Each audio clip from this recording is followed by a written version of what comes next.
पहली बात तो ये है कि कर्नल शैलेंद्र ने जिस तरह कहा, काफी सारी बातें उसमें मैं बिल्कुल सहमत हूँ, एग्री करता हूँ। हाउएवर, जो आप कर्नल साहब जो कह रहे हैं ना कि इंसर्जेंसी में एयर अटैक्स या एयरफोर्स की इन्वॉल्व नहीं होती है, ऐसी बात नहीं है।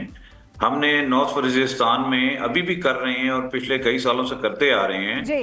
इंसर्जेंसी ऑपरेशन के अगेंस्ट हम एयरफोर्स को यूज कर रहे हैं और करते हैं। ठीक मैं है। बाकी एग्जांपल्स भी दे सकता हूं, बट वो नहीं, एक ठीक है, आप एकेडमिक यूज डिस्कशन करें हो और हम जाएगी। उम्मीद करेंगे कि आपका आपने जो बिल्कुल ऑपरेशन सही है वो बात सफल कही। हो, जो आपके सैनिक हैं वो सुरक्षित बाहर आ सके, ऐसी हमारी भी कामना है। बहुत शुक्रिया मेजर जंजुआ जुड़ने के लिए, कर्नल शैलेंद्र आपका भी जुड़ने के लिए और जानकारियां देने के लिए। तो किस तरह से पाकिस्तानी सैनिकों को निकाला जाता है, इस पर हमारी नजर रहेगी। इस खबर पर आगे आपको अपडेट देंगे, लेकिन अब पहले प्रहार में जो खबरें हम आपको बताने जा रहे थे उसकी बात करने वाले हैं। अब बात करने वाले हैं सबसे पहले बिहार की।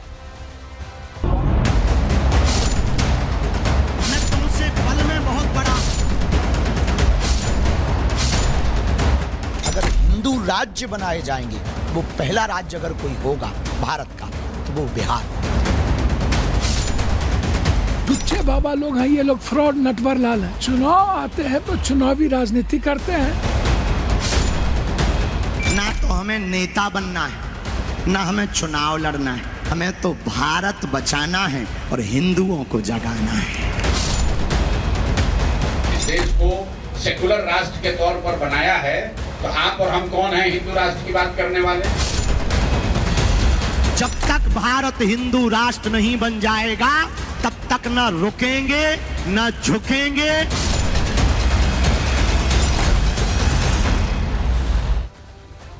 बिहार की बात जरूरी इसलिए हो गई क्योंकि बिहार में इसी साल नवंबर दिसंबर के करीब चुनाव होने हैं। 4-5 महीनों का वक्त बचा है और उससे पहले बाबा बागेश्वर पहुंचते हैं। 5 दिन तक हनुमंत कथा करते हैं। वो बाबा बागेश्वर तो जा चुके हैं कथा करके, लेकिन उनकी कही गई बातें, हिंदुओं को एक करने वाली बातें बिहार के सियासी दलों की टेंशन बढ़ा रही है, उनके माथे पर बल दे दिया है। क्योंकि बिहार के चुनावों में जात पात की राजनीति करने वाले इस सोच में पड़ गए हैं कि अगर हिंदू एक हो गए तो क्या होगा। और खास तौर से वो पार्टियां ज्यादा टेंशन में हैं जो अपनी सियासी जमीन खोज ही रही हैं, जिनको अभी तक खाता तरीके से खुल नहीं पाया। वो उम्मीद इसी चुनाव से लगाए बैठे थे, लेकिन क्या बाबा बागेश्वर के चुनावों से पहले पहुंचने से सब कुछ बदल गया है? क्यों हम ऐसा कह रहे हैं, चलिए आपको समझाते हैं। क्योंकि बाबा तो जा चुके हैं, लेकिन उनका एक बयान वो अब टेंशन बढ़ा रहा है। वो बयान डरा रहा है उन तमाम सियासी दलों को जो जात पात में बांटकर वोट के हिसाब से तुष्टीकरण की राजनीति करते हैं। क्यों हम ऐसा कह रहे हैं, समझिए। क्योंकि बाबा बागेश्वर ने क्या कहा, उन्होंने हिंदू एकता का संदेश दिया। हिंदू एकता का संदेश, सिर्फ एक ये संदेश सभी पर भारी पड़ रहा है। कैसे? पप्पू यादव निर्दलीय हैं और चुनाव लड़ने के लिए अपनी पार्टी वो अपने स्ट्रॉन्ग करना चाहते हैं। वो कह रहे हैं कि नटवर लाल बाबाओं पर बैन लगे इस बयान की वजह से। इसके बाद मैदान में आते हैं प्रशांत किशोर, जन सुराज पार्टी के, और वो कहीं ना कहीं अलग अलग धड़ों में राजनीति करने की कोशिश करते हैं। कभी छात्रों की राजनीति करते हैं, क्योंकि स्ट्रैटेजिस्ट तो वो सफल थे, लेकिन राजनेता इतने सफल नहीं हो पाए हैं। और ऐसे में वो भी बयान दे रहे हैं। वो कह रहे हैं कि देश संविधान से चलेगा, बाबाओं के हुक्म से नहीं। टेंशन सिर्फ एक बयान बढ़ा रहा है। आप सोचिए, अगला नाम प्रोफेसर चंद्रशेखर का है, आरजेडी नेता हैं, और कह रहे हैं कि बाबा को जेल में डाल देना चाहिए। एकता की बात करने के लिए बाबा जेल चले जाएं। इसके अलावा मुकेश रोशन आते हैं, वो भी आरजेडी के नेता हैं, कह रहे हैं कि वोट बैंक की राजनीति कर रहे हैं। अब बताइए बाबा को कौन सा चुनाव लड़ना है? वो तो खुद भी कह चुके हैं मन से कि उन्हें कौन सा चुनाव लड़ना है जो वो राजनीति करेंगे। इस पर बयानों के तीर चल रहे हैं। किस तरह के बयान आए पहले आपको सुनवा रहे हैं, सुनिए। उनके टुच्चे बाबा लोग हैं ये लोग, फ्रॉड नटवर लाल है। ये जो एक जिसको बंदर की तरह मार्केटिंग करने के लिए नेता जाते हैं, उनको भी बिहार घुमा रहे हैं। तो अब नीतीश जी पर भरोसा नहीं है, नरेंद्र मोदी पर भरोसा बीजेपी को नहीं है।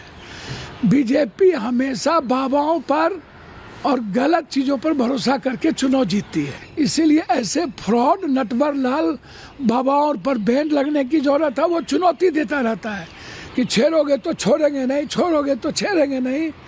अरे पगला, तेरे जैसे बाबा बहुत आए और बहुत चल गए बूट लादने। अरे भाई, हर व्यक्ति अपनी भावना व्यक्त करने के लिए स्वतंत्र है, लोकतंत्र है। बाबा बागेश्वर भी आए हैं, अपना कुछ बोल रहे हैं, जो बोल रहे हैं उनके समर्थक उसको सुन सकते हैं, उस पर टिप्पणी कर सकते हैं।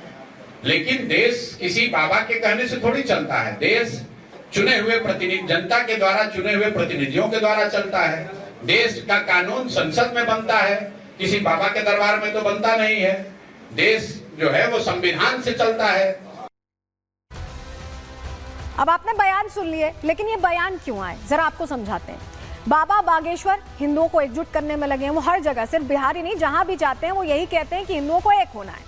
और बिहार में जाति की राजनीति हावी रहती है। हर कोई अपना वोट बैंक समझ के बयान देता है। बहुत नाप तोल के चलती हैं चीजें बिहार में। कई पार्टियां जातीय समीकरण पर ही टिकी, उनका पूरा अस्तित्व उसी पर टिका हुआ है। बिहार में आरजेडी का एमवाई फैक्टर जग जाहिर है, मुस्लिम यादव फैक्टर। पप्पू यादव भी मुस्लिम यादव वोट बैंक के भरोसे, उनको लग रहा है कि वो इस बार सेंधमारी कर लेंगे। वहीं कई क्षेत्रीय दल जाति वाली राजनीति करते हैं और ऐसे में जनसुराज पार्टी भी आई, उनको भी उम्मीद है। प्रशांत किशोर अभी तक अपनी सियासी जमीन तलाश रहे हैं, अभी तक खाता सही से खुल नहीं पाया है। बागेश्वर का विरोध करके उनकी भी नजर मुस्लिम वोट बैंक पर ही। उनको लग रहा है कि क्या पता विरोध करते करते कहीं खाता अच्छे से खुल जाए, उम्मीद वो यही कर रहे हैं। लेकिन आप जरा समझिए, बाबा ने कुछ ऐसा नहीं कहा था जो कि राजनीति से प्रेरित। तो ये राजनीति की बात आखिर क्यों कर रहे हैं? क्यों उन्हें लग रहा है कि बाबा राजनीति करना चाह रहे हैं? क्योंकि बाबा ने एकता की बात कह दी, और एकता की बात होगी तो वोट बैंक का क्या होगा, यही टेंशन है। बिहार में बाबा बागेश्वर की कथा हुई, 5 दिन तक बाबा की हनुमंत कथा चलती रही और कथा में अलग अलग जिलों से भक्त पहुंचे, बड़ी संख्या में भक्त पहुंचे। बाबा ने हिंदुओं को एक होने का संदेश दिया, एकजुट रहने की बात कही और जात पात के बंधन को तोड़ने का भी संदेश दिया। वहीं से दिक्कत शुरू होती है इन पार्टियों की। कथा के दौरान फिर से उन्होंने हिंदू राष्ट्र की भी मांग की और बिहार से बाबा की कथा से कई दल बहुत टेंशन में आ गए, क्योंकि जैसे ही एकता की बात हुई उनका जो वो गूढ़ा गणित है वो पूरी तरह से बिगड़ता दिखा। बाबा बागेश्वर ने कैसे बिहार में हुंकार भरी है, एकता की बात करिए, सुनिए जरा। बिहार की अद्भुतता बहुत अनूठी है। यहाँ के लोगों की श्रद्धा और आस्था बहुत अद्भुत है।